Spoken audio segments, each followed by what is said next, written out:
नमस्कार। क्या आपको पता है इंडिया में कितने स्टेट्स हैं? इंडिया में कितने यूनियन टेरिटरीज़ हैं, मतलब केंद्र शासित प्रदेश? अगर नहीं पता तो इस वीडियो में मैं आपको बताता हूँ कि वाकई में कितना यूनियन टेरिटरीज़ हैं, कितना स्टेट्स हैं और क्या आज़ादी के बाद भी इतना ही था। जैसे आपने सुना होगा अभी कुछ नया स्टेट्स बना, कुछ रिसेंटली अभी कुछ स्टेट यूनियन टेरिटरीज़ हुए, ज़रूर सुना होगा आपने। लेकिन क्या पहले वैसा ही था? क्या इतने ही स्टेट पहले भी थे? तो मैं कुछ इंटरेस्टिंग चीज़ आपको बताता हूँ। सबसे पहले जब आज़ाद हुए थे हम 1947 को, उस समय आज़ादी के बाद एक कमेटी बनाई गई थी। एस.के. धर करके इलाहाबाद हाई कोर्ट के एक जज थे, उनके अध्यक्षता में एक कमेटी बनाई गई थी। उस कमेटी ने, उसको ये करना था उस कमेटी को कि जब स्टेट्स का डिवीज़न हो तो किस बेसिस पे हो, मतलब लैंग्वेज के ऊपर हो, हिस्ट्री के ऊपर हो, कल्चर के ऊपर हो, ज्योग्राफी के ऊपर हो, क्या देख के किया जाए। तो उस कमेटी ने जो रिपोर्ट दिया, उस रिपोर्ट में ये था कि लैंग्वेज पे नहीं दिया जाना चाहिए, एडमिनिस्ट्रेटिव मतलब प्रशासन किस हिसाब से सही हो सकता है उस हिसाब से ही दिया जाना चाहिए, और इतिहास के मुद्दों को और जो भौगोलिक है, जोग्राफिकल फैक्टर्स है, उसे भी ध्यान देना चाहिए।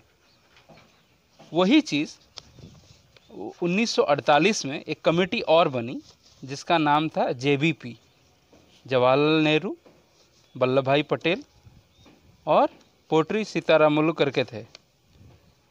तो ये तीनों मिलके क्या किए, उन्होंने भी यही रिकमेंडेशन दिया, सेम रिकमेंडेशन दिया, लेकिन उन्होंने एक और चीज़ ऐड किया कि अगर बाद में डिमांड आए स्टेट का लैंग्वेज के ऊपर तो हम उसको सोचेंगे।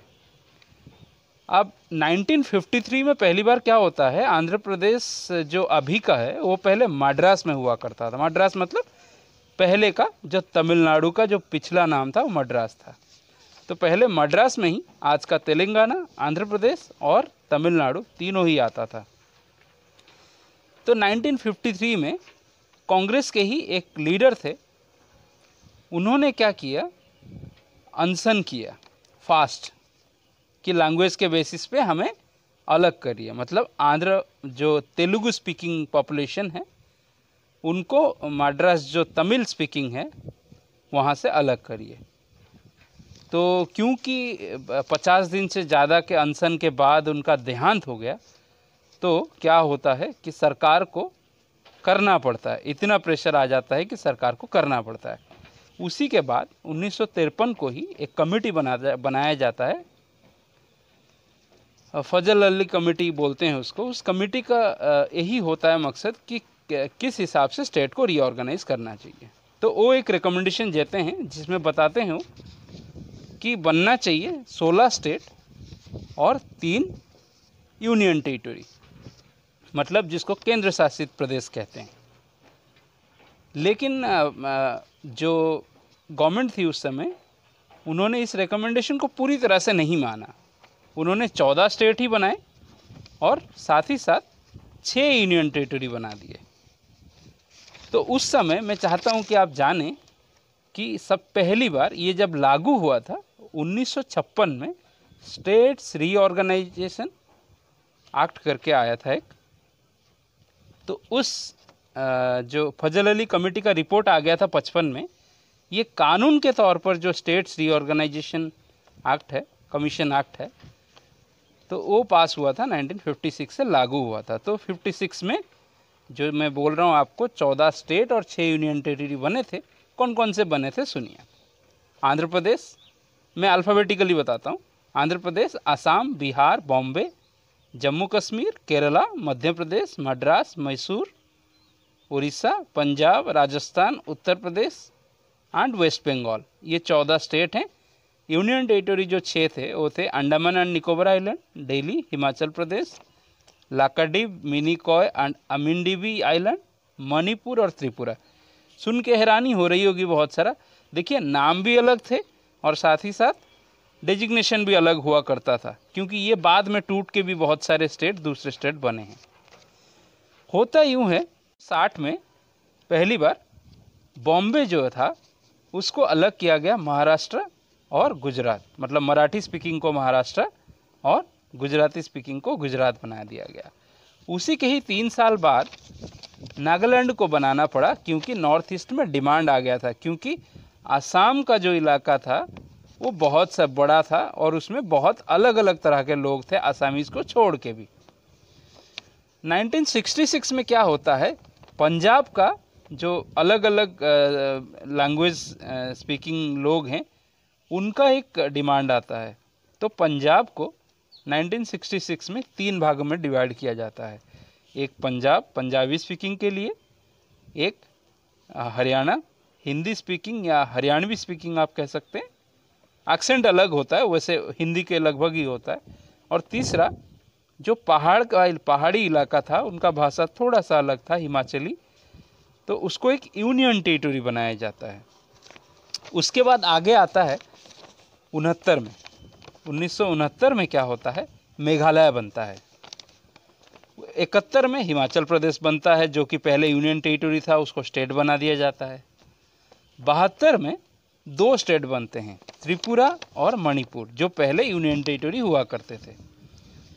1975 में क्या होता है, एक स्टेट जो आपने आज सिक्किम नाम सुना है ना, वो इंडिपेंडेंस के बाद हमारे पास नहीं था। जैसे भूटान और हमारा संपर्क अभी रिलेशन है, उसी तरह हुआ करता था उनके बीच में भी। वहाँ पे एक राजा हुआ करते थे और एक सोवरेन, एक अलग राज था उनका वहाँ का, तो उनका अलग था।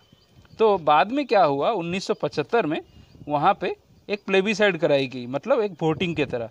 तो उसमें से ज़्यादातर लोग, मतलब 99% के लग माना जाता है कि वोट दिए थे इंडिया में जोड़ने के लिए। तो 1975 में सिक्किम को इंडिया में जोड़ दिया गया। फिर क्या होता है, 87 में 3 स्टेट बनते हैं, मिजोरम, अरुणाचल प्रदेश और गोवा। याद रखिएगा, जब पोर्तुगीज़ों को हरा के इंडिया ने गोवा को लिया था। आज़ादी के समय गोवा हमारे पास नहीं हुआ करता था। गोवा, दमन एंड दीव, दादरा और नगर हवेली, ये तीनों जो है ये पोर्तुगीज़ के कब्जे से छुड़ा लिया गया था 1961-62 में, और उसके बाद इसको 87 में स्टेट बना दिया गोवा। और उस समय आपको पता होना चाहिए ये दोनों अभी भी यूनियन टेरिटरी हैं। मैं आगे आता हूँ उसके बारे में। उसके बाद सीधा 13 साल बाद 2000 में अटल बिहारी वाजपेयी जी की सरकार ने 3 स्टेट बनाए, बड़े स्टेट को, और बड़े स्टेट से निकाल के 3 स्टेट बनाए। उत्तराखंड जो आज का है वो पहले उत्तरांचल कहा जाता था, और वो बना था उत्तर प्रदेश का जो पहाड़ी इलाका है वहाँ से निकला था। सिमिलरली जो मध्य प्रदेश का पहाड़ी और जंगल का इलाका है छत्तीसगढ़, तो उसको अलग कर दिया गया था उस समय। तीसरा जो था झारखंड, वो भी वही था, पहाड़ और मिनरल्स वगैरह, जंगल वगैरह का जो जगह था बिहार का, उसे अलग कर दिया गया था। तो अभी तक 28 स्टेट हो चुके हैं, याद रखिए। 2014 में तेलंगाना बनाया गया था आंध्र प्रदेश से अलग करके। 2019 में आपको पता हो, अभी तक 29 स्टेट हो चुका है। 2019 में जम्मू कश्मीर को 2 यूनियन टेरिटरी में डिवाइड कर दिया गया, डिग्रेडेशन कर दिया गया एक स्टेट को 2 यूनियन टेरिटरी में। उसके सिक्योरिटी रीजंस थे, उसके कल्चरल रीजंस थे, तो बहुत सारे रीजंस थे, जिसके वजह से एक हिस्टोरिकली बहुत बड़ा डिमांड भी था, अलग किया गया। हालांकि आज भी जम्मू का एक डिमांड है कि हमें भी अलग कर दिया जाए, हम भी कश्मीर से अलग होना चाहते हैं। खैर वो तो बाद की बात है, देखते हैं सरकारें क्या करेगी आगे। तो जम्मू कश्मीर को अलग यूनियन टेरिटरी बना दिया गया और लद्दाख उससे हट गया, लद्दाख को भी एक अलग यूनियन टेरिटरी बना दिया गया। तो आखिरकार कितना बचा, 28 स्टेट बचा और 9 यूनियन टेरिटरी। लेकिन कहानी अभी ख़त्म नहीं हुआ, अभी रिसेंटली एक और चीज़ भी हुआ है। मैंने आपको बताया था दमन एंड दीव और जो दादरा और नगर हवेली है, इन दोनों को 2020 में उसको मिला के एक यूनियन टेरिटरी कर दिया गया। तो आखिरकार 28 स्टेट और 8 यूनियन टेरिटरी बचे। अगर आपको ज़्यादा डिटेल में किसी चीज़ के बारे में जानना है तो मुझे बताइएगा। अगर मेरा वीडियो आपको पसंद आ रहा है तो इसे ज़रूर लाइक करिएगा, दूसरों के साथ शेयर करिएगा और ज़रूर सब्सक्राइब करिएगा। नमस्कार।